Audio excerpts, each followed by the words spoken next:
कि सूबा सरकारां ने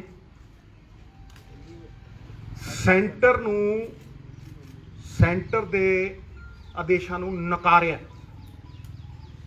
सिरे तो, चाहे वो अपनी डेमोक्रेटिक ताकत जिहड़ी लोकां ने उन्हां नूं दित्ती है वो वरत के, चाहे उन्हां दे चुने नुमाइंदियां ने लोकां दी ताकत वरत के, चाहे जिहड़ी विधान ने सूबा सरकारां नूं ताकत दित्ती है वो वरत के सिरे तो सेंटर दीआं हदायतां नूं लागू नहीं होण दित्ता। चाहे कावेरी रिवर वाटर इशूज होवे,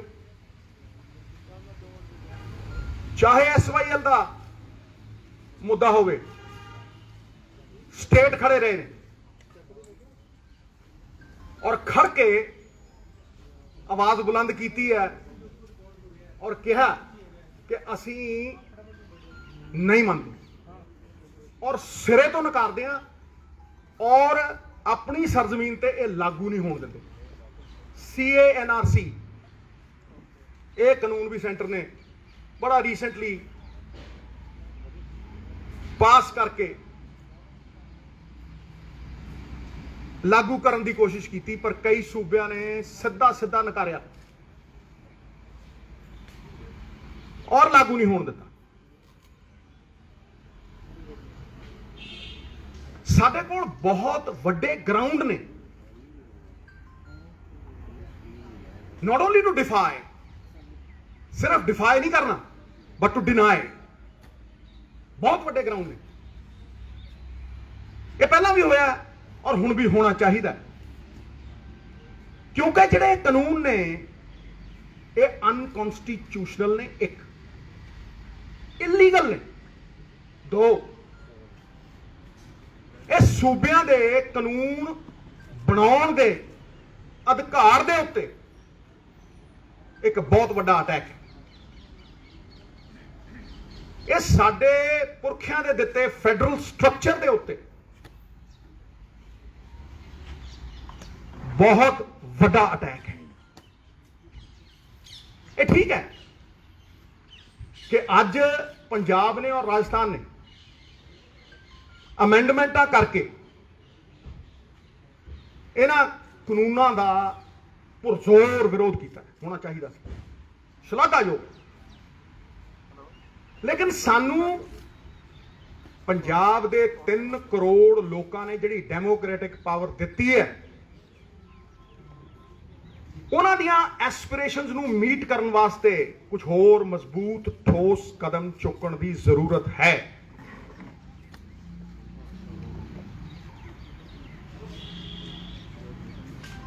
क्योंकि अगर मैं ये देखदा अज इन्हां कानूनां वल ते मैं उस हदायत नूं भी देखदा जिहड़ी तारीख ने और इतिहास ने साडे गुरुआं ने, पीरां ने, पैगंबरां ने सानू दित्ती। तारीख ने सदा ही सिख कौम को दिया है ये पैगाम कि हक मांगना तौहीन है, हक छीन लिया जाए। ये हक खोना पैना,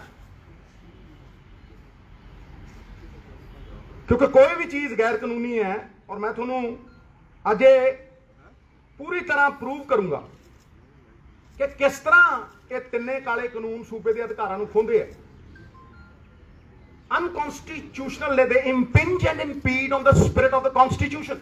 अनकॉन्स्टिट्यूशनल ने ये तिन्ने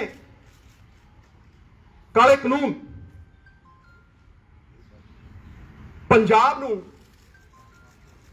नीलाम, जमीना नीलाम और पंजाब नूं गुलाम बनाने का प्रयास है, जिहड़ा कि कोई पंजाबी स्वीकार नहीं कर रहा। ਉਹਦਾ एक प्रमाण है कि 2 करोड़ पंजाबी बाहर ते 3 करोड़ इत्थे। पार्टियां तो उत्ते उठ के हरेक इस गल दे उत्ते खड़ा है कि इन्हां नूं लागू नहीं होण देना, इन्हां नूं इंप्लीमेंट नहीं होण देना। इतिहास दोहरा रहा।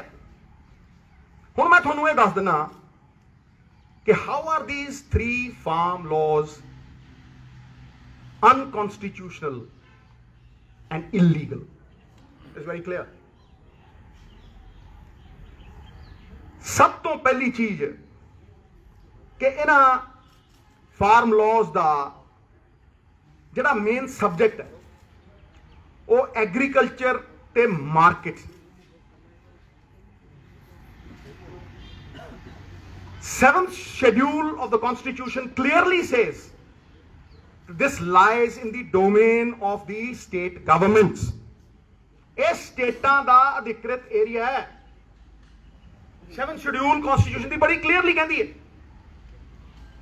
ਹੁਣ ਇਹ ਇੱਕ ਸੈਂਟਰ ਵਾਲੇ ਜਿਹੜੇ ਨੇ ਇੱਕ ਸ਼ਬਦਾਂ ਦਾ ਜਾਲ ਬੁਣ ਕੇ ਅਫਸਰਾਂ ਦੁਆਰਾ ਬਣਾਇਆ ਹੋਇਆ ਇੱਕ ਸ਼ਬਦਾਂ ਦਾ ਜਾਲ ਬੁਣ ਕੇ ਇਹ ਕਹਿਣਾ ਚਾਹੁੰਦੇ ਆ ਵੀ ਅਸੀਂ ਤੇ ਕੌਨਕਰੈਂਟ ਲਿਸਟ ਦੇ ਉੱਤੇ ਕਾਨੂੰਨ ਬਣਾਏ।